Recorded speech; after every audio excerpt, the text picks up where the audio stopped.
bonsoir, soyez les bienvenus à Devine qui vient dîner. Aujourd'hui c'est la première émission de l'année, c'est la nouvelle année qui commence avec beaucoup d'espérance, avec beaucoup de joie, avec beaucoup de prospérité, je l'espère pour tout le monde, que Dieu fasse en sorte que en cette année 2009, la paix et la prospérité soient pour chacun d'entre nous et que la réalisation du vœu le plus cher au cœur de chacun voit le jour. C'est ainsi avec ces notes d'espoir qu'on va commencer cette émission.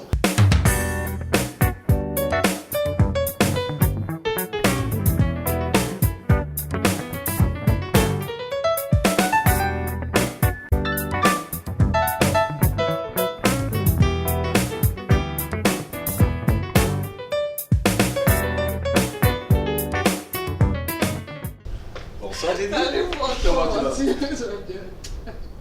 Bonne et heureuse année. Merci, bonne année à toi, bonne année aux téléspectateurs, beaucoup de bonnes choses. Faut pas s'empêcher de rêver, il faut rêver. Vous savez de quoi je veux parler? Yes, Le we rêve can. Le rêve peut se réaliser un jour si Dieu le veut. Donc, peu importe l'endroit où vous trouvez, ne vous empêchez pas, rêvez. Ah oui, ça se voit. Rêver. Rêvez. Tout simplement, le résultat est là aujourd'hui. Barack Obama. Barack Obama, le 44e président des États-Unis. Donc, si tu me le permets, je souhaiterais saluer sa victoire. Bien sûr. Aujourd'hui, il fait l'honneur du monde entier, mais plus particulièrement de toute l'Afrique en général. Absolument. Et nous prions le Seigneur que son mandat puisse bien se dérouler. Absolument. Je rappelle que Jennifer était aux États-Unis spécialement pour nous, n'est-ce pas Jennifer? Ouais. Elle était aux États-Unis spécialement pour nous et elle est venue avec des images incroyables. Vous allez voir des images, l'Amérique en effervescence juste avant l'élection présidentielle, n'est-ce pas? Oui, tout à fait. Tout à fait. Donc en image, on va voir un peu Hollywood et tout ça, l'ambiance et tout ça. Mais toi qui as vécu ça en direct, c'était comment?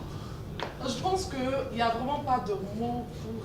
C'était au-delà de... On attendait ce moment avec beaucoup de... Je ne sais pas, mais ce moment était attendu par tous. Vous américaine est là déjà? Ah ouais. Salut, comment vas-tu? C'est sans Obama. Tony, meilleur vœu mon frère. Bonne année mon frère. Mais tu es dans une surpiqûre royale là. C'est pour 2009. Oui. Vive 2009. Comment ça va? Ça va très bien. Et cette année, qu'est-ce que tu prévois pour nos amis téléspectateurs? Je prévois des scoops de taille, des invités de qualité. Et c'est sûr que Devine qui vient dîner va grandir encore en 2009. Et au fait, bonne année à tous les Ivoiriens et que Dieu vous bénisse. Ah ouais, je vous offre quelque chose à boire. Vous savez, je suis de service. Tout à l'heure, on va péter le champagne. Ne vous en faites pas, c'est la nouvelle année, c'est important. Bonne année, Jennifer. Tout à l'heure, je vous parlais de rêve. Céa, nous sommes en 2009, s'il te plaît. Je t'explique. Je vous parlais de rêve tout à l'heure à l'introduction. Je disais, il ne faut pas s'empêcher de rêver et c'est sûr que Céa a très bien perçu le message. Oui. Donc cette nuit, Céa a rêvé, il s'est réveillé avec une mallette remplie de dollars. Voilà, c'est pas pour rien que je suis venu à ma mallette. Parce qu'on reçoit quelqu'un aujourd'hui. Ah, tellement il a fait papier. Tous ces papiers sont ici. Et puis il travaille où il y a l'argent. Donc je suis venu prendre pour moi-même, pour moi aussi. Ah, donc il n'y a pas d'argent dedans? Non, lui il vient, celui qui a venu là, il a l'argent. Donc ta mallette est vide. Elle est vide alors.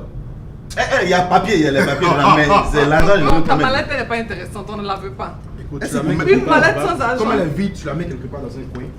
Voilà, Même ma mallette. Voilà, Le temps qu'on la merci, remplisse. merci. Voilà. Juste le temps pour toi de dire heureuse année aux téléspectateurs. Ah d'accord, bonne heureuse année à toute la population de Côte d'Ivoire. Suivez toujours Devine qui vient dîner parce qu'il y a des invités surprises que nous allons recevoir.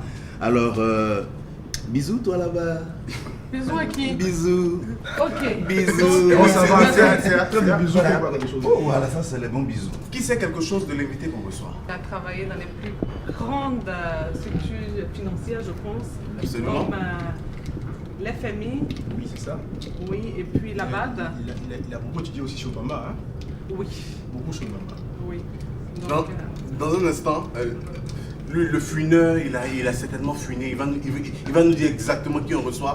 Mais, amis téléspectateurs, sachez seulement qu'aujourd'hui, on ne reçoit pas forcément une star. Comme on vous l'a dit, à Devine qui vient dîner, on reçoit des stars, certes, mais aussi on reçoit des personnes qui méritent d'être connues par bien sûr, à cause de leur carrière, n'est-ce pas? bien sûr.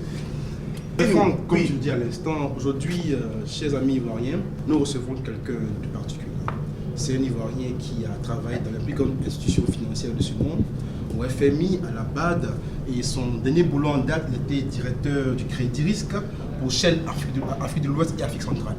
Et comme c'est quelqu'un de dynamique, quelqu'un qui se bat assez indépendant au plan de vie professionnel, il a créé en 2007 une structure qui s'appelle Bloomfield Financial. C'est une structure qui s'occupe du risque crédit et de la notation financière. Et il n'a pas dirigé tout de suite. Il a pris le temps d'asseoir ses bases avant de se jeter à l'eau. Il s'est jeté en 2008 et on reçoit aujourd'hui monsieur Stanislas Zézé, PDG du groupe Bloomfield Financial. Monsieur Stanislas Zézé. Il y a pas l'argent. Restez longtemps. Soyez le bienvenu. Merci, pareillement. Bonsoir cher ami, comment tu vas? Très bien, très bien. D'accord. C'est le meilleur vœu. Moi, ma mallette est déjà là. D'accord. Voilà. On est arrivé, bonne année surtout. Merci à vous-même.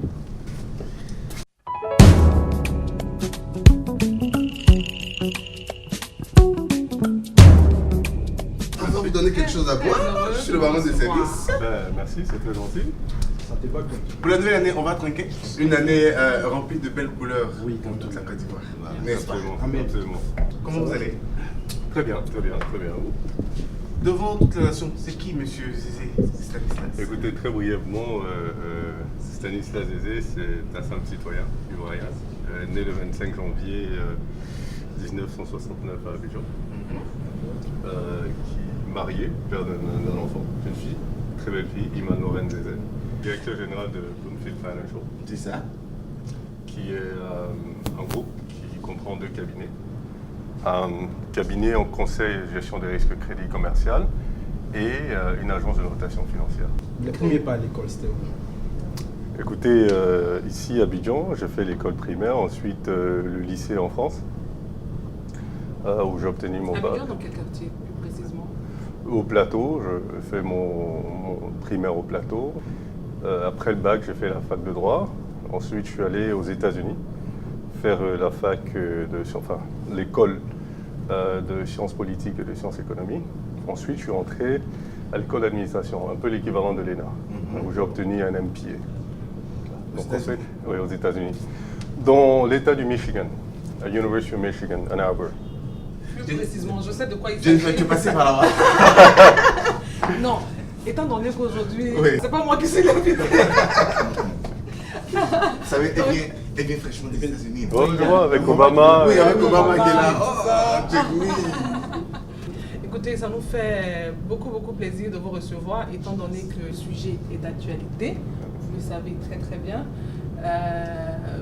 Nous essayons plus ou moins de réfléchir pour voir comment trouver une solution à tout ce qui est en train de se passer dans le monde entier. Parce que bon, c'était les États-Unis, c'est maintenant l'Europe. Et bon, écoutez, voilà, donc si les plus forts sont en train de tousser, est-ce que les plus faibles ne sont pas malades? Non, Vous allez nous le dire. je n'avais jamais entendu cette expression. C'est pas vrai. Non, non. Non, il sait plus ou moins de quoi je veux parler, Absolument, je pense. absolument. Donc, nous sommes très Je très pense qu'on heureux, aura un débat sachez. plus intéressant aujourd'hui. Jennifer, avec ton intelligence. J'ai couru pour venir parce que quand on m'a dit qu'il venait, je dis non, je ne peux pas rater. Parce que dans la tête, ça, je dis mais qu'est-ce qu'on peut faire pour ne pas que notre pays, la Côte d'Ivoire, puisse être touché et gravement touché par cette crise? Parce que, étant donné que nous-mêmes, nous sommes en état de convalescence, on cherche à sortir d'une situation Absolument. pour essayer De trouver les voies et moyens. de trouver les voies et moyens pour ne pas ajouter à déjà ce qu'il a Aggraver la situation. Voilà, maintenant, comme il est là, et puis il est au courant de ça, il n'a qu'à nous parler de ça. Oui, oui, je suis d'accord avec vous. S'il vous plaît, on va le faire à table. D'accord? Pour l'instant, c'est l'apéro. Doucement, je sais que vous tous vous êtes chauds. le Vous sujet voulez est savoir. trop intéressant. Le sujet est brûlant, mais avec votre permission, on va le faire à table tout à l'heure. Mais avant de passer à table, Ouais. les téléspectateurs sont là, c'est le moment des vœux. Et donc, c'est Absolument. le moment donc de passer les vœux à toute la nation. Écoutez, chers concitoyens, je vous souhaite une très bonne année en cette année nouvelle 2009 et j'espère que cette année permettra à tous les Ivoiriens et tous ceux qui vivent en Côte d'Ivoire de crever l'abcès une bonne fois pour toutes, définitivement. Pouvoir avancer, pouvoir travailler et pouvoir avancer vers d'autres choses plus intéressantes. Par ailleurs, je vous souhaite mes vœux de santé, de longévité, de prospérité et surtout d'opportunités pour l'année nouvelle. On va passer à table avec votre permission. Ok. À table, s'il vous plaît. Ok.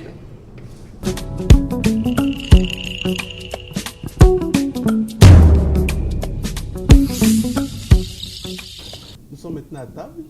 Dans quelques instants, on va prendre l'entrée. Je profite pour remercier le Café Théâtre. Ici, nous sommes au restaurant du Café Théâtre. Merci au Café Théâtre, merci à M. Manuel Gérard pour nous avoir accordé, n'est-ce pas, l'opportunité de tourner ici. On va appeler sans plus tarder Josiane pour nous donner le menu. Josiane.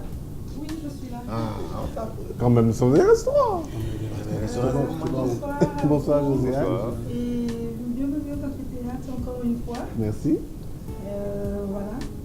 Ce qu'on vous présente aujourd'hui dans notre menu, c'est en entrée, vous avez une salade tiède de capitaine. Et en plat chaud, ce sera blanc de volaille au poivron vert, accompagné de pommes vapeur. Et au dessert, ça sera le poire au chocolat. Voilà. Le quoi? Poire au chocolat. Poil au chocolat. Ok, Allez, d'accord. Merci infiniment. On parlait tout à l'heure de ton cursus scolaire.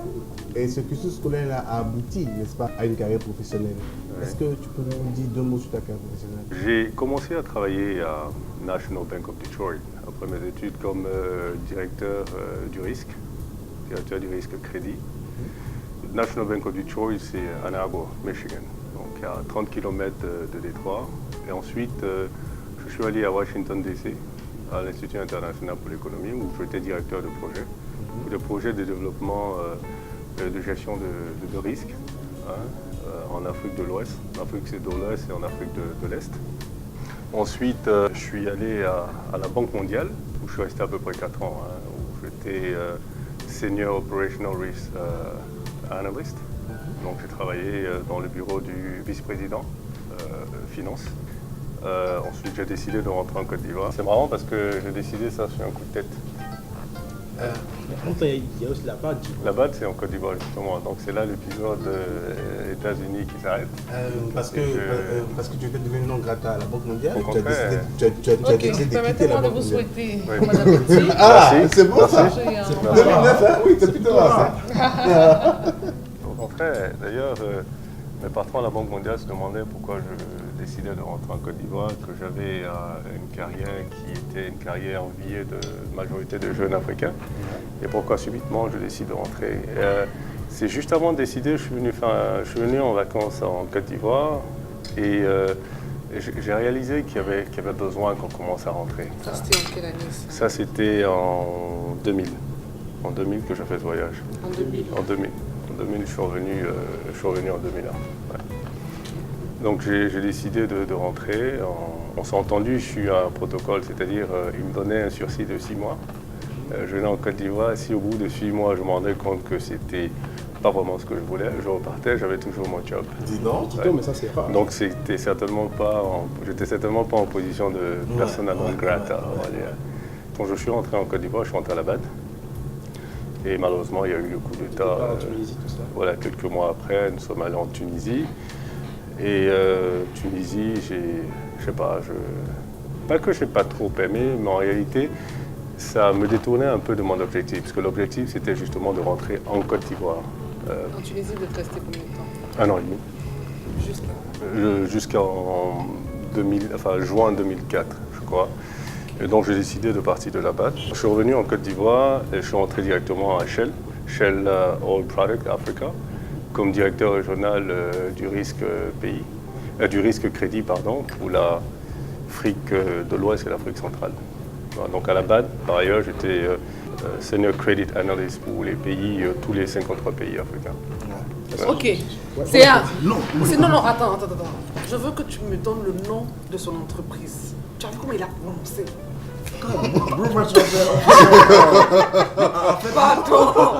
Pardon, il a dit ça à 3 reprises.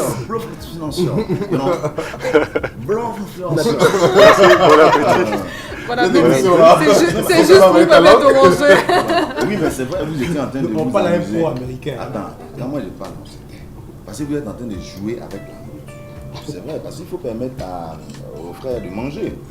Parce qu'il y a le petit frère de Franck. Vrei, c'est un Webéo. Guéri, s'il te plaît. Bon, il est guéri.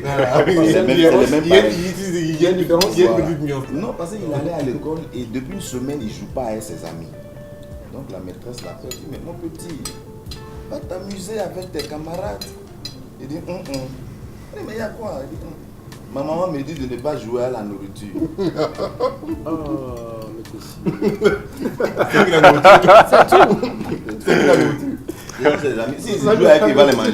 S'il te plaît, c'est très sérieux l'émission d'aujourd'hui. On reçoit une personne très très importante. Donc tu arrêtes de nous emmener à Quibli ou je ne sais pas où encore et nous ramener ici. Tu vas aux États-Unis, tu reviens au pays, la BAD, après la BAD Shell. Oui. Et tu es directeur Afrique centrale et Afrique de l'Ouest du risque et tu décides de laisser tomber comme ça.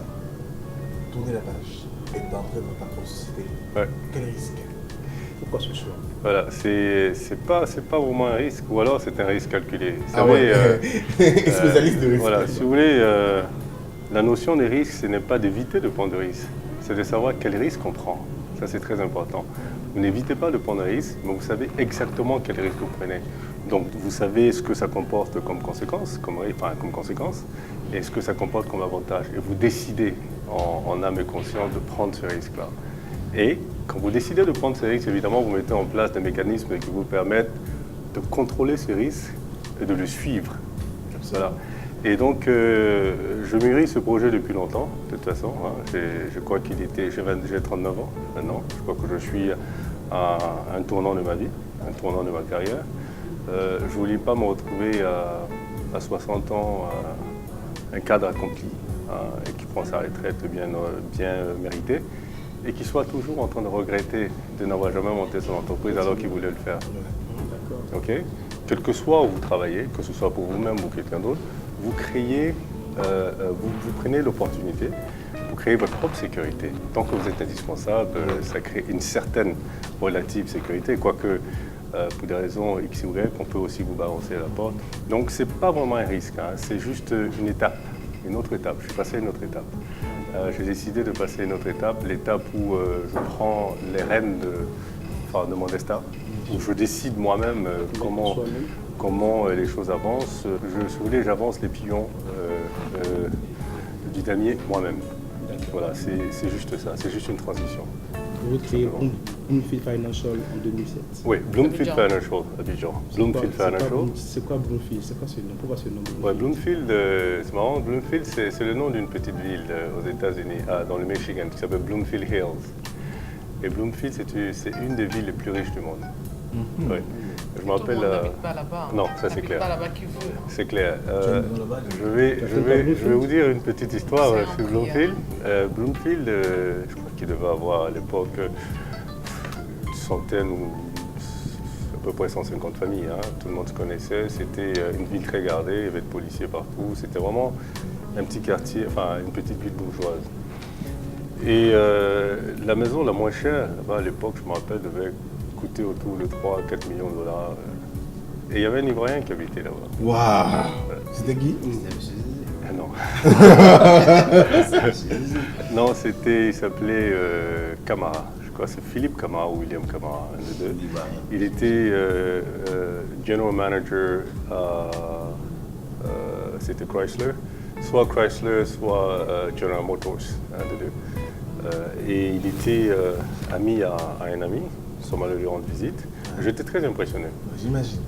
Très impressionné, très impressionné.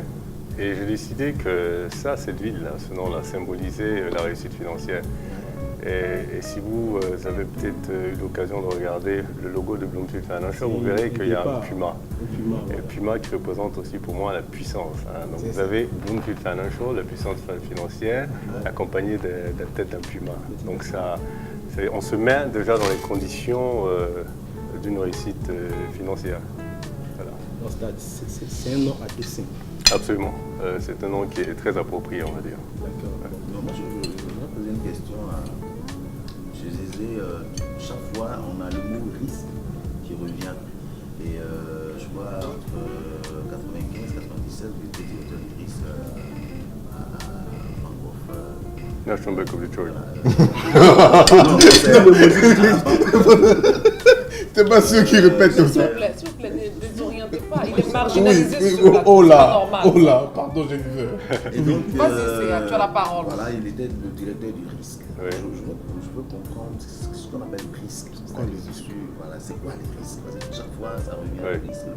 Mais évidemment, le risque, c'est une notion générale. Hein. Vous avez le risque, que ce soit même dans le gardiennage, hein, risque, les safety. Mais là, il s'agit de risque crédit.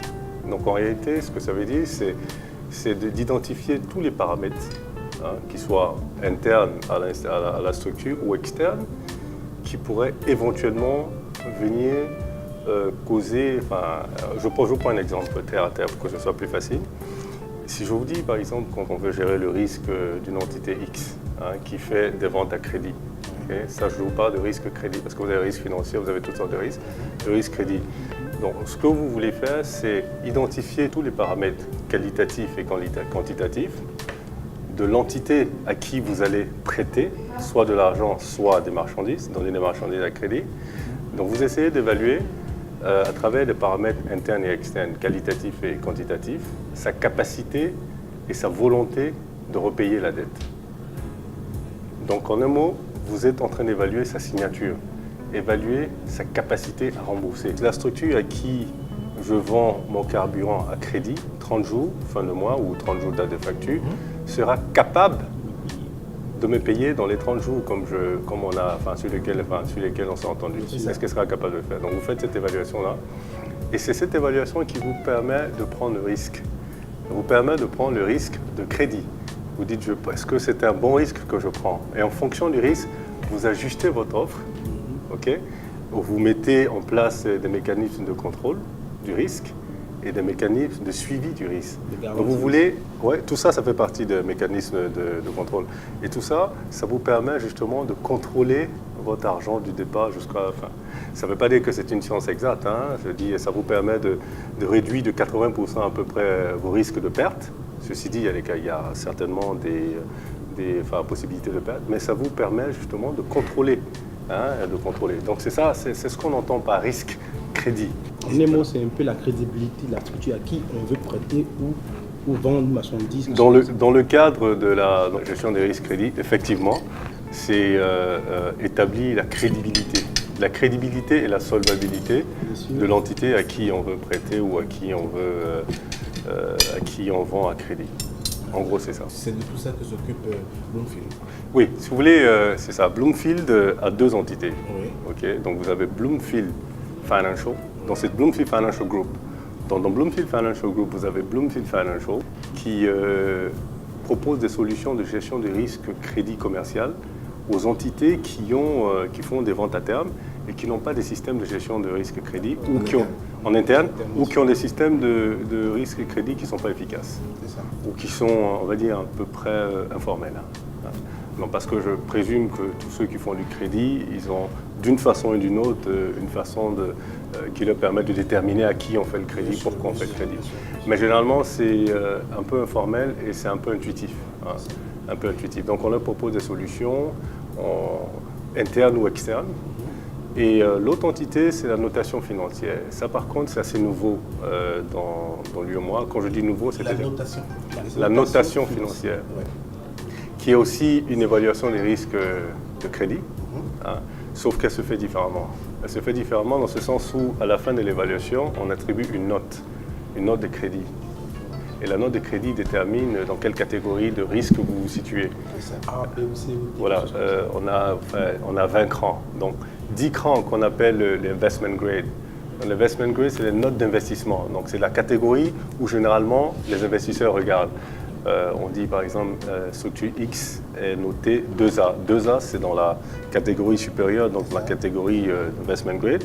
Et la catégorie inférieure, c'est la catégorie de non-investment grade. Okay.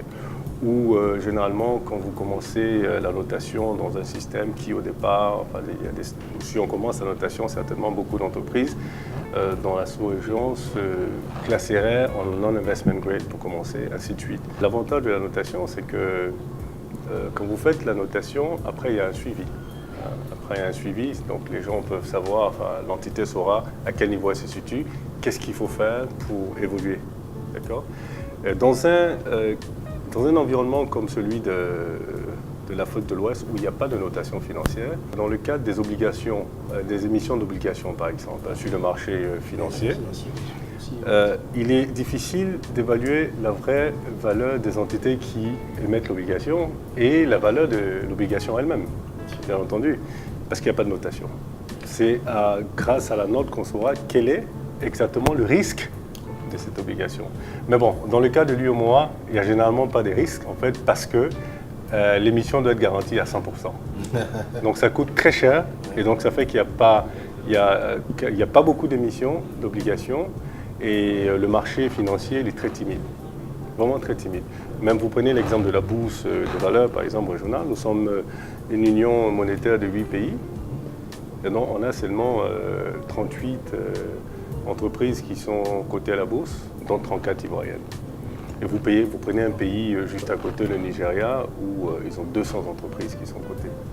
Donc, c'est pour vous dire, eux, évidemment, ils ont la notation financière. Dans le schéma des rapports commerciaux, Oui. entre banques ou fournisseurs clients, Bloomfield se situe à quel niveau? Oui, c'est-à-dire que dans le cadre des banques, par exemple, Bloomfield peut jouer un rôle complémentaire pour les banques. Hein. D'ailleurs, dans BAL 2, qui est l'autorité de régulation des banques, donc dans BAL 2, il est conseillé aux banques de justement chercher un avis extérieur. Enfin, je crois que je dis conseiller, mais ce sera certainement obligatoire pour l'instant, pas dans cette région. Et donc c'est le rôle là qu'on jouera pour les banques dans le cadre de la gestion des risques crédits commerciaux. Donc c'est d'être une entité qui revient avec une analyse complémentaire, donc avec un œil de l'extérieur pour soit conforter l'analyse déjà faite par les banques parce qu'elles font cette analyse en interne, ou identifier les faiblesses de ces analyses-là ou certains points que ces banques-là n'ont pas pris en considération. Voilà. Et dans le domaine ici en Afrique, sinon en Afrique de l'Ouest, Bloomfield est la seule entreprise en risque? Non, pas en risque. Hein. La seule agence de notation financière qui fera de la notation financière. Dans l'UEMOA. Effectivement, dans l'UEMOA. Même dans la CEMAC, il n'y a pas de...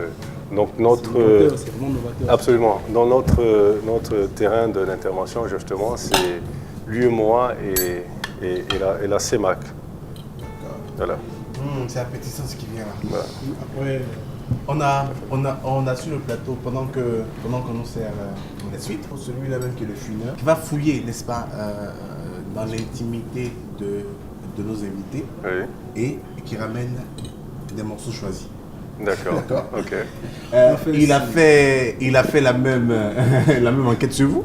D'accord. Et il va nous donner, nous livrer les résultats de son enquête. Effectivement, Franck Zézé, nous avons fouiné, nous sommes allés dans vos locaux, nous avons essayé de voir comment est-ce que vous travaillez, comment est-ce qu'en tant que leader d'un groupe qui est nouveau en Afrique, dans un domaine qui n'est pas connu, on peut galvaniser ses collaborateurs, ses assistants et autres là, afin de bien se comporter dans le domaine d'activité que vous avez choisi. Et à l'occasion, nous sommes allés dans vos bureaux. Nous avons vu vos collaborateurs qui ont parlé de vous. Et on aimerait que vous voyez un peu ce qu'ils ont dit. D'accord, ok. Avec votre permission, on suit l'élément.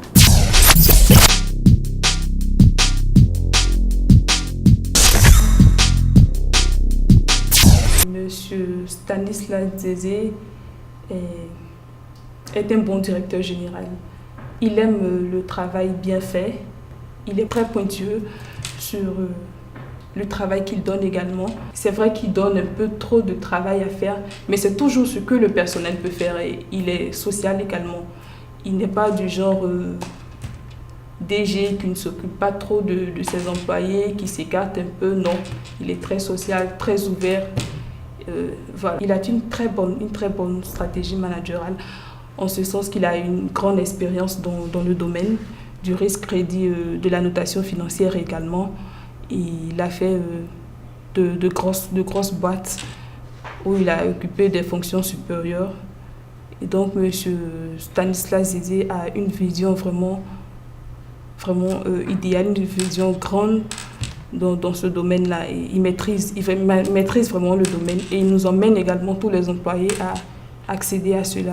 C'est vraiment un fan de Baba Kumaba, donc la veille même des élections, bien avant même, il était là, supporter Baba Kumaba. Franchement, c'est parce qu'on était vraiment pris dans le domaine du travail, on avait trop à faire. Sinon, je parie que M. Stanislas, il allait partir. Un conseil à donner au boss. Voilà, c'est qu'on aime vraiment sa manière de travailler. Seulement, on souhaiterait qu'il soit un peu plus souple parce qu'on est vraiment pointueux sur les délais, sur ce qu'on fait, tout ça. Bon. Donc, légèrement plus souple, pas trop, hein, parce que c'est important, nous savons que c'est pour nous-mêmes. Donc, juste un peu plus de souplesse pour nous, c'est tout.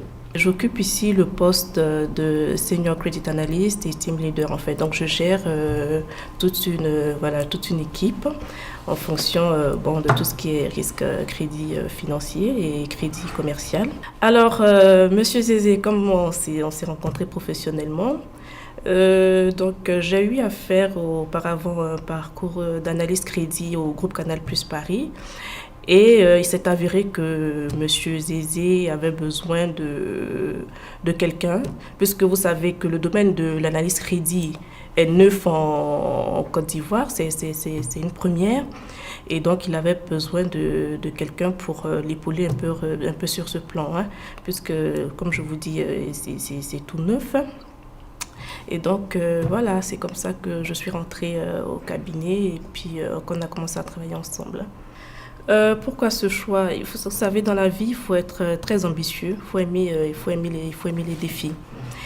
Et d'abord, mon choix s'est porté de travailler avec Monsieur Zézé, qui est quelqu'un de très professionnel, de très ouvert et de très rigoureux. Donc, côté professionnel, il n'y a rien à dire. Donc, avec lui, déjà, j'apprends beaucoup. J'apprends plus encore même que ce que j'avais déjà appris dans le domaine de l'analyse financière, dans le domaine de la notation financière, puisque moi, je n'avais jamais fait de notation financière. Et comme vous dites, c'est un outil qu'on est en train d'intégrer en Côte d'Ivoire. Donc, vous imaginez qu'il faut faire donc le démarchage des marchés, il faut expliquer ce que c'est que la notation financière aux entreprises, il faut expliquer ce que c'est que la prévention en gestion de risque crédit. Donc, il y a tout un travail, il y a tout un processus à suivre. Et ce processus, en ce qui me concerne dans ma personne, ça m'apporte beaucoup. Parce que dans les autres entreprises où j'arrive, toutes les procédures sont déjà établies. Vous voyez, il n'y a plus de motivation personnelle, il n'y a pas vraiment grand-chose à apporter. Alors que là, on a tout à faire. Donc, je suis là au début. Donc, au début, comme on peut dire, à la phase de départ de l'entreprise jusqu'à sa maturité. Donc, on se battra ensemble. Une anecdote sur le patron. Ce que je peux vous dire, quelqu'un de, je dirais, ce que je lui dis, un peu maniaque. Parce que M. Zézé, vous savez, il aime tout ce qui est bien ordonné, propre. Tous les objets doivent se trouver à leur place. Donc, M. Zézé, si par malheur, le pot de fleurs a débordé de 2 cm, je ne sais pas, tout de suite, quand il rentre, il se rend compte que le pot de fleurs a débordé de 2 cm. Il le prend, il le remet à la place. Au défaut, comme je viens de dire, un peu maniaque sur les bords. Et puis, il est très nerveux.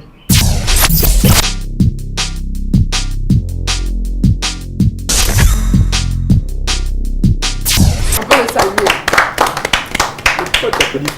Non, je ne peux pas ne pas applaudir fort. En fait, je viens de voir là. Non, pardon, mais saluons. Il pense avec des femmes, c'est à saluer parce que non, l'entreprise a de l'avenir. Ça, il n'y a rien à dire.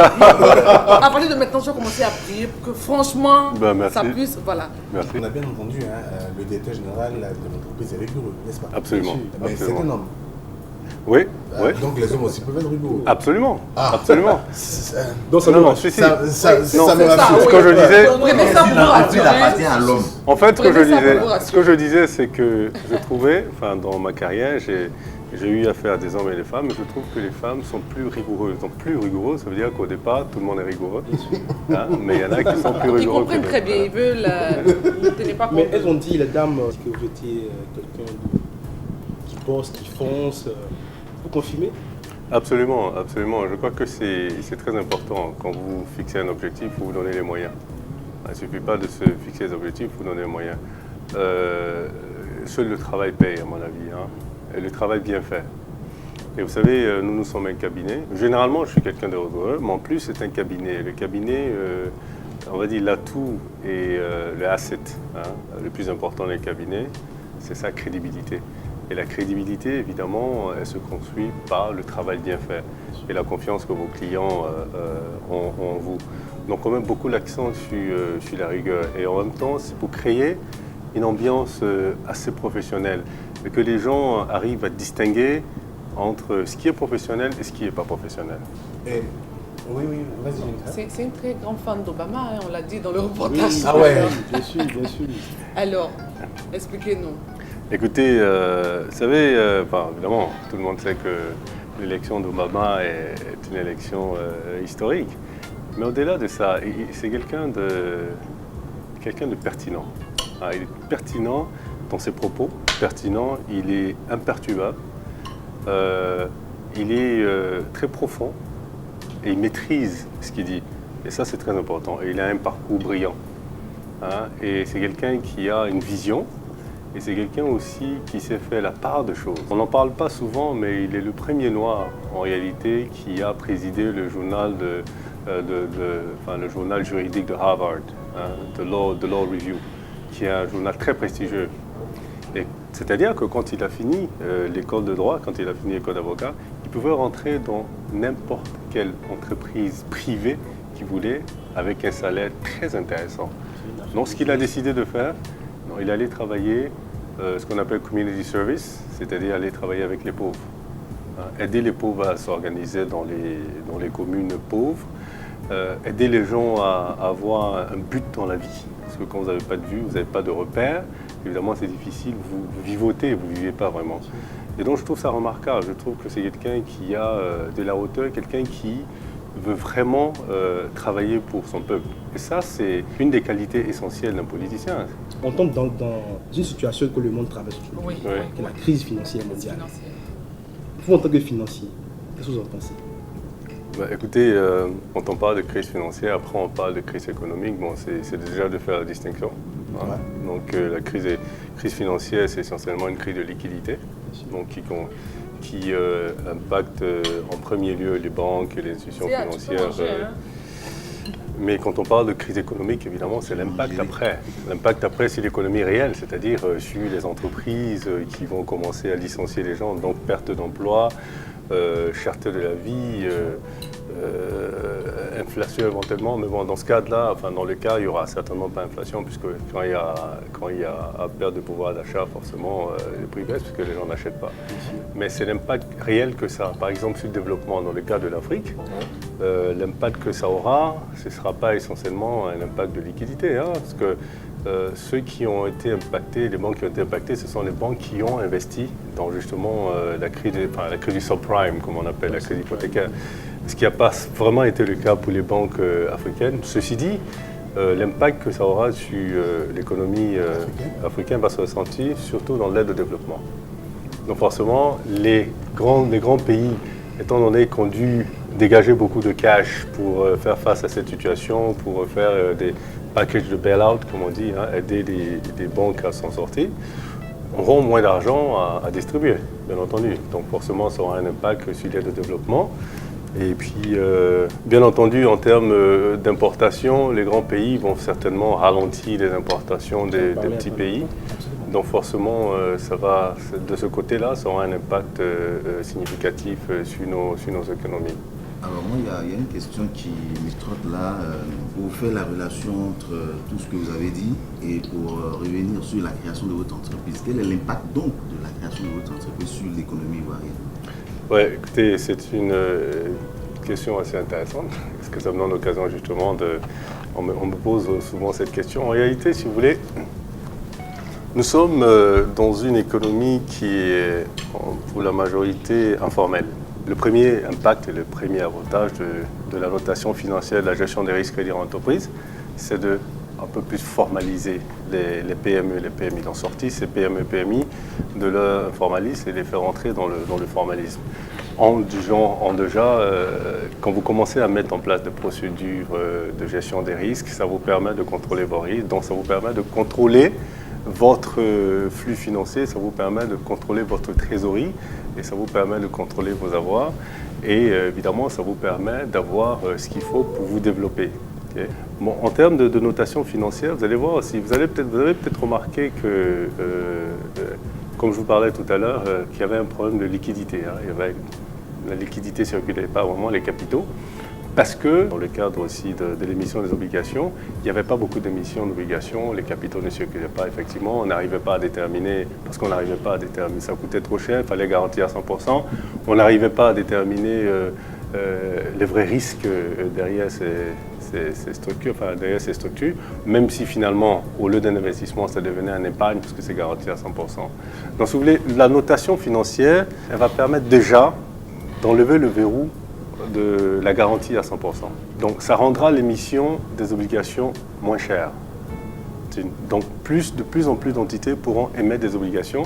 Donc l'objectif de l'émission d'obligations, c'est de lever des fonds pour pouvoir vous développer. Des fonds, généralement l'émission d'obligations est à long terme. Ici, c'est à court terme, je vois, enfin moyen terme, je dis 3 à 6 ans. Mais généralement, les obligations sont à long terme. Et donc ça permettrait aux entités publiques et privées de mettre des obligations. Et pour rester dans le cadre de l'économie, voilà, je dirais aussi, notre objectif aussi, c'est de faire la notation des localités, c'est-à-dire des communes, des départements, parce que quand on parle de décentralisation, il ne s'agit pas de nommer des présidents de conseils généraux, non, il s'agit de leur donner justement les moyens de se développer de façon autonome. Et donc, pouvoir émettre des obligations sur le marché et lever des fonds pour son propre développement serait une capacité un avantage extraordinaire pour ces départements et ces communes. Et aussi, même dans le cadre de jumelage avec les autres pays, vous savez que la notation financière aussi vous donne une espèce de notoriété. Quand vous avez une bonne note, vous paraissez comme quelqu'un de crédible, quelqu'un de stable, voilà, une certification si vous voulez. Donc ces autres villes ou départements dans les pays développés qui voudront jumeler avec telle ou telle entité, verront que cette entité, elle est sérieuse. Enfin, cette entité en Côte d'Ivoire, les départements de je ne sais pas quoi, a été notée, elle est notée, elle a un investment grade par exemple. Donc, non seulement on pourra faire un jumelage, mais au-delà des jumelages, on pourra avoir si vous voulez, des projets communs de développement. On pourra investir dans cette localité, ainsi de suite. Donc ça si vous voulez, en termes d'impact, c'est un impact, un grand impact. D'accord. On va passer à la seconde rubrique de l'émission. Au cours de l'émission, il y a Jennifer qui nous fait des calls. Alors, je suis en face de moi et je vais vous expliquer une histoire qui paraît très simple, mais Céa l'a compliqué. Céa, voilà qui me doit de l'argent. Il a une mallette, mais il me doit de l'argent. Et à chaque fois que je vais l'encaisser, quand je le vois, je veux l'encaisser, il me paye en monnaie de singe. D'accord. Oh, il t'a bassé. Top chrono, c'est parti. Monnaie de singe. Juste à côté de toi. Mais c'est fini ça. À ma gauche. La monnaie de singe, c'est le payer la personne de façon infructueuse. Déjà, un remboursement qui n'est pas fluctueux pour celui qui a prêté l'argent. Payer un peu comme on dit en ivoirien. Sans payer en monnaie de singe. Ok, Franck. C'est d'abord. C'est de ça il s'agit. Non, pourquoi c'est d'abord? Lui qui paye en monnaie de singe, il faut que non, mais lui, il aura la parole. Céa, tu veux parler d'abord ou il parle d'abord? Laisse la lui, là. Non, c'est un trêve de commentaire. Je parle ici, là, Thierry. C'est un trêve de commentaire. Pardon. Non, Franck, vas-y, parle. Franck, vas-y. Chez nous, on appelle ça belle. On paye en monnaie de singe. C'est pas la monnaie des singes. C'est que les singes n'ont pas de monnaie. Mais c'est plutôt payer à compte-gouttes. D'accord. Par exemple, dans le cas de CA, je pense que ça doit être quelque chose comme 100 000. Les miens ce montant-là. Chaque fois qu'il doit donner 1 000 francs, 2 000, 1 500. Quand la tour fait, c'est 7 000. Voilà, c'est ça, c'est la même chose. Donc en résumé, c'est payé. C'est pourquoi je ne voulais pas parler à CA. Non, mais on va pas dire la même chose. Question médicale, elle va dire notre. Il y a des réponses que j'ai données ici vivement et rapidement. Oui. Donc je dis la même chose. Je dis c'est ça, payer. Là, tu es en train de voter avec tes pieds. Voilà, je vote avec mes pieds. Voilà. C'est que je n'aime pas ce vote. Non, je vote avec mes pieds. Ok. Donc je vais passer la parole à notre invité. Selon vous, c'est une expression qu'on utilise très souvent. Okay. Qu'est-ce que ça peut signifier? Je crois qu'évidemment, comme comme les autres ont dit, c'est payer à compte-gouttes. Moi, je crois qu'on devrait plus mettre l'accent sur quel est l'impact de ce paiement à compte-gouttes. Ok, donc selon vous? Selon moi, payer en monnaie de singe, ça ne pose pas spécialement de problème si on estime, si on se limite au fait qu'on a envie d'être payé. Mais si on va plus loin et qu'on dit qu'évidemment ça pose un sérieux problème parce qu'il y a une perte économique. Non, mais il a répondu en financier. financier. Non, mais convaincu. Non, histoire. Oui. Pardon? Oui, vas-y, donne-nous la réponse. Non, mais ne vous pressez pas, je vais vous donner la réponse. Je salue l'intervention de notre invité. C'est très bien dit. Mais ce que je voudrais dire, c'est que tu l'as dit, mais tu es passé là-dessus. Le singe ne travaille pas, il n'a pas d'argent à offrir à qui que ce soit. Donc, ce que CA il fait, oui. Tu veux la monnaie de CA, tu dis monnaie de singe. Je ne travaille pas. Toi, tu as une monnaie. Attends, CA, le singe il ne travaille pas. C'est quoi la monnaie de singe? Payer quelqu'un en monnaie de singe, c'est que quand tu me vois, Jenny est arrivée, tu commences les atalakou, tu vois, non? Il commence de belles paroles, avec de gros sourires, alors qu'il me donne de l'argent. Donc il me bloque là, il ne veut pas que je vienne l'encaisser. En fait, cette expression vient. Il ne me paye pas parce que c'est. À l'époque, les cycles, quand les gens arrivent dans les villes pour aller regarder les singes, donc quand les gens ils payent pour regarder les grimaces du singe, donc c'est ça, c'est de là que vient l'expression monnaie de singe. Donc c'est pas de payer un peu, mais c'est de ne rien payer du tout. C'est-à-dire que quand vous arrivez, dès qu'il vous voit à la porte, il est arrivé, regardez comment il marche, regardez comment il marche, regarde sa démarche, mais tu dis que je t'attendais même. Mais toi-même, tu es désorienté. Tu n'as même pas le courage de dire, mais mon frère, donne mon argent. Et tu te lèves, tu t'en vas. Donc ça, c'est CA. C'est l'histoire du fabricant d'appareils qui attrape les voleurs. En fait, c'est aux États-Unis, comme le frère a fait ses études là-bas. Ils ont fabriqué un appareil qui attrape les voleurs. Donc, pour l'expérience, ils ont déposé l'appareil aux États-Unis. Et en 10 minutes, ils ont attrapé 150 voleurs. C'est que l'appareil est bien. Ils ont pris l'appareil, ils ont envoyé en Afrique du Sud. En 10 minutes, ça a attrapé 600 voleurs. Ça, c'est bon. Donc, ils ont envoyé l'appareil en Côte d'Ivoire. Arrivé en Côte d'Ivoire, Babou dit envoyer ça à Djamé là-bas. Il a essayé. En 5 minutes, ils ont attrapé 1000 voleurs. C'est que l'appareil là est super. Ils ont envoyé au Nigeria. Ils ont déposé l'appareil. En 3 minutes, les Nigériens ont volé l'appareil. C'est extraordinaire ça. C'est ça. Bon, c'était. C'est un frère nigérien. C'est CA qui a dit. Ça n'engage que toi seul. Tu ne pourras plus passer à Djamé, tu ne pourras plus aller au Nigeria. Ça n'engage que toi seul. C'est toi, hein. Mais sachez que nous sommes frères, il n'y a pas de souci à se faire à ce niveau. On a beaucoup abordé de l'aspect professionnel, tout ça, mais on va maintenant entrer dans un aspect familial. Familial, parce qu'on va suivre 2 éléments. Oui. D'accord, un élément avec madame. Madame Zézé. Et puis un élément avec le meilleur ami de monsieur Zézé. D'accord. D'accord. Okay. Donc on suit l'élément et puis ensuite on revient sur le plateau pour les commentaires croustillants. Allons-y.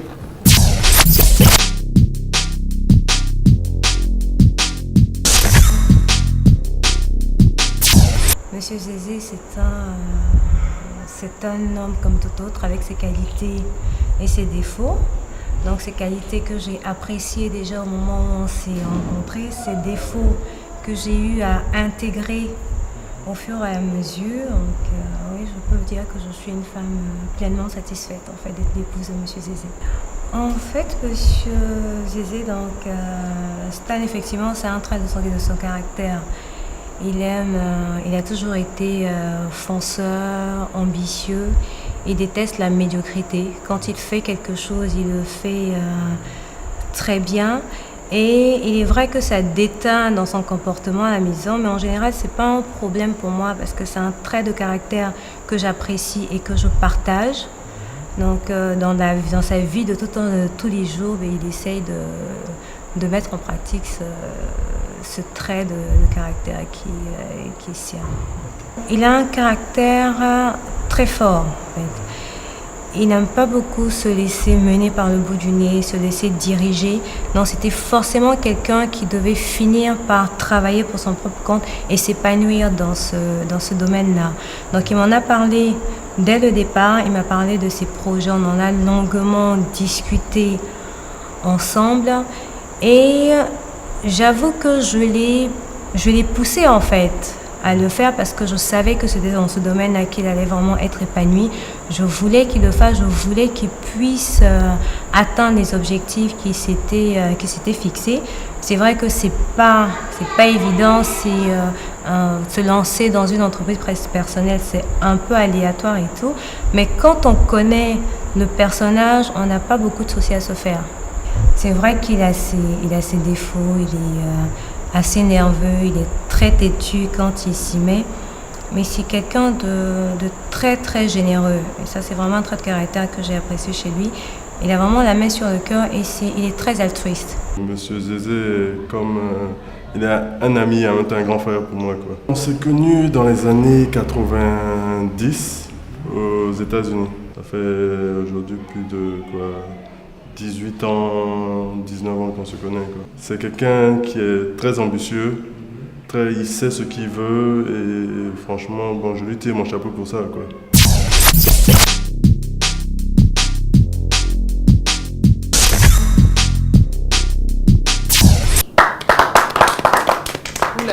C'est émouvant tout ça. Très émouvant. Vous l'avez écouté. Effectivement, c'est très émouvant, c'est très touchant, c'est rassurant. C'est très important. Vous n'entendez pas ça tout le jour, de sa part. Non, vous savez, même quand elle ne me dit pas ça souvent, je le sais. C'est vrai, je connais très bien ma femme, je le sais. Et justement, c'est quelque chose que j'apprécie énormément chez elle. Je prends beaucoup de risques, même si c'est des risques calculés. Ma femme ne m'a jamais dit de ne pas prendre de risques. Elle me dit toujours, comme elle a dit, fais attention à ci, à ça. Je fais systématiquement confiance aux gens. C'est un cas systématiquement jusqu'à ce que vous me prouvez le contraire. Cependant, quand vous me prouvez le contraire, c'est difficile de regagner ma confiance à nouveau.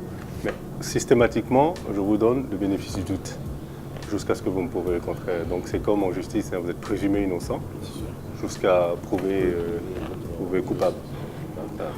Je pense qu'il faut avoir une femme qui vous permette de justement vous réaliser. C'est très très très important. Quand vous avez une femme qui ne vous soutient pas, généralement, ce que vous faites ne marche pas vraiment. Formidable. Je pense que nous allons maintenant aborder la fameuse rubrique, la dernière rubrique de l'émission. Oui. 10 questions directes et 10 réponses franches avec un joker. Un joker. D'accord. C'est bon. Ok. On y va. D'accord, je vous écoute. Sûr. Tout à fait. Bien respirer. Absolument. Aujourd'hui, le président Laurent Gbagbo vous appelle dans son gouvernement comme ministre de l'économie et des finances. Qu'est-ce que vous dites? Aujourd'hui, non, ça ne m'intéresse pas. D'accord. Vous croyez aux relations hommes-femmes, c'est-à-dire l'amitié entre un homme et une femme?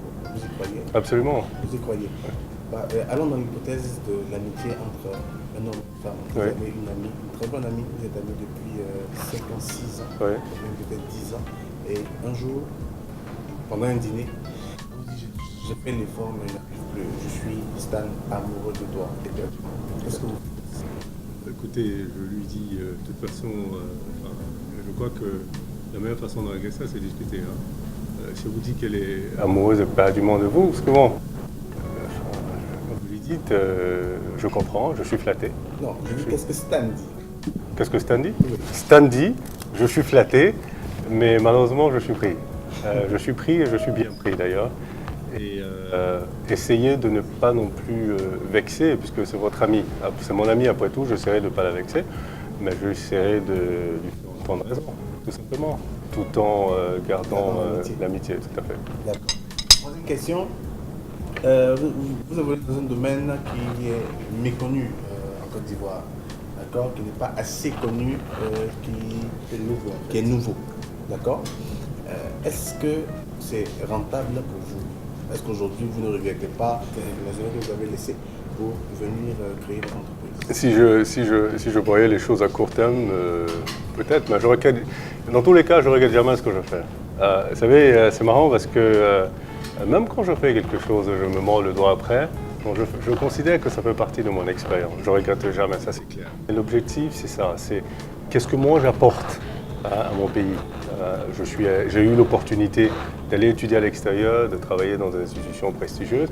Et pourquoi moi et pourquoi pas Franck, pourquoi pas, Théodore et pourquoi moi. Donc en retour, ce que je dois, moi, c'est de, comme on dit, get back to the community, pouvoir redonner tout ça à mon pays. Et je crois que c'est là le moyen, j'ai trouvé le moyen de le faire. La place de Dieu dans ta vie? Primordial, très importante d'ailleurs. Et je crois que devrait être le socle de la vie de chaque être humain. Et je crois Dieu comme Père. Et je crois surtout Dieu comme Père dans ma relation personnelle avec Dieu. Pour l'instant, tu as une adorable petite fille. Ouais. Combien d'enfants comptes-tu? 2. Je crois que 2, c'est raisonnable. 2, c'est raisonnable, c'est de pouvoir leur donner toute la qualité de vie que j'espère pouvoir leur donner, mettre à leur disposition vraiment tout. Et en même temps, avoir le temps de les encadrer. Parce que c'est très important, il ne s'agit pas de faire des enfants, il faut pouvoir s'en occuper. Donc 2, je trouve que c'est raisonnable, vu que j'ai une carrière, ma femme a une carrière. Donc c'est bien d'être dans un nombre manageable. Je pense que 2 enfants, c'est raisonnable. Quel est le trait de caractère humain que tu détestes le plus? Enfin, il y en a beaucoup, vraiment. Je voulais que je dise un Celui seul. que tu supportes même pas du tout. L'indiscipline. Je parle le mien, s'il te plaît. L'indiscipline, parce que je crois que tout part de là. On ne peut pas construire quand on est indiscipliné. Quand on est indiscipliné, on ne peut absolument rien réaliser. C'est l'indiscipline, et je crois que c'est ce qui tue l'Afrique d'ailleurs, l'indiscipline. Quel est ton plus gros défaut?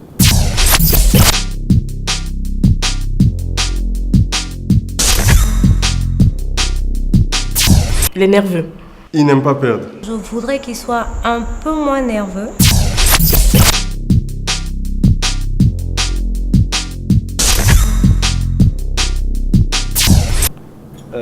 Mon plus gros défaut, on va dire, je suis un peu trop strict. Ça cadre peut-être pas avec la culture dans laquelle je me retrouve. Je suis, c'est vrai, très strict. Justement, des fois, on a tendance à confondre un peu être strict à être nerveux. Mais évidemment, quand vous êtes strict, vous énervez souvent parce que quand les gens ne sont pas stricts et que les gens ne sont pas disciplinés, ça vous met dans tous vos états. Donc, c'est surtout être strict. Je devrais peut-être essayer d'atténuer ça, essayer de... même si je ne suis pas quelqu'un qui veut cultiver la médiocrité, c'est peut-être de reprendre les choses autrement. Au lieu de commencer très strict, de le faire de façon évolutive pour permettre aux gens de s'ajuster. Je crois que c'est surtout ça que je travaille. Avant dernière question, quel est votre plus beau et plus mémorable souvenir? Vous savez, quand on me pose cette question, c'est difficile de répondre parce que j'ai tellement de bons moments. Si vous voulez, il n'y a pas un qui est plus meilleur. Enfin, il n'y a pas un qui est meilleur que l'autre. Je veux dire, j'apprécie la vie tous les jours. J'apprécie quand je suis à la maison, discuter avec ma fille, c'est extraordinaire. Vous savez, les questions qu'elle pose, les réponses, je la challenge, je me challenge. Fumer un cigare, boire un bon cognac, écouter de la bonne musique, du jazzy, écouter du Miles Davis par exemple. Ouais. Ça donne un petit plaisir. Dernière question et deuxième question. Si aujourd'hui, ça était à refaire et puis qu'il pouvait apporter une petite contribution à sa reconfection, quelle partie de son corps il changerait? Absolument rien. Absolument rien. Je suis fier de ce que j'ai. Je suis pas narcissique, mais fier de ce que j'ai. Je crois que... c'est Dieu merci, quoi. C'est Dieu merci, l'architecte, Dieu. Il a donné à chacun ce qu'il estimait qu'il fallait avoir. Donc non, je trouve que c'est parfait, je ne changerai absolument rien. Formidable, l'éducation, il n'a pas utilisé le joker. Félicitations. Je pense que nous sommes arrivés au terme de notre émission. Le dernier mot revient à notre invité Du jour. Écoutez, merci infiniment. Merci à DTV.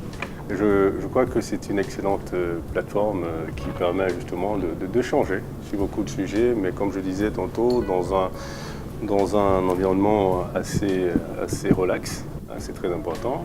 Et je voulais profiter de ce plateau pour parler à tous les jeunes, des jeunes Ivoiriens, parce que je crois que le futur de ce pays, c'est la jeunesse. C'est de se mettre au travail. C'est de se mettre au travail, d'arrêter de trouver des excuses pour ne pas travailler. Le travail nous permet d'atteindre tous les niveaux qu'on veut atteindre. Je dis, Obama l'a bien montré, sky is the limit. Vraiment, moi, ça, c'est ma devise. Sky is the limit.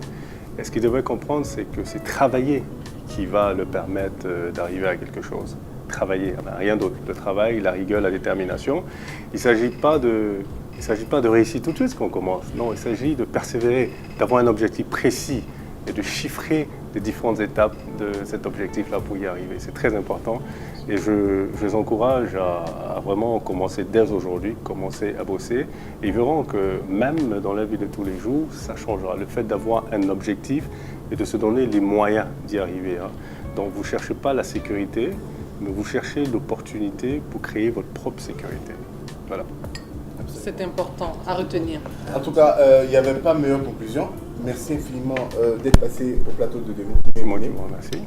Rendez-vous est pris dans 2 semaines avec un autre invité. Sur ce, que Dieu vous bénisse et rendez-vous dans 2 semaines à quel tour?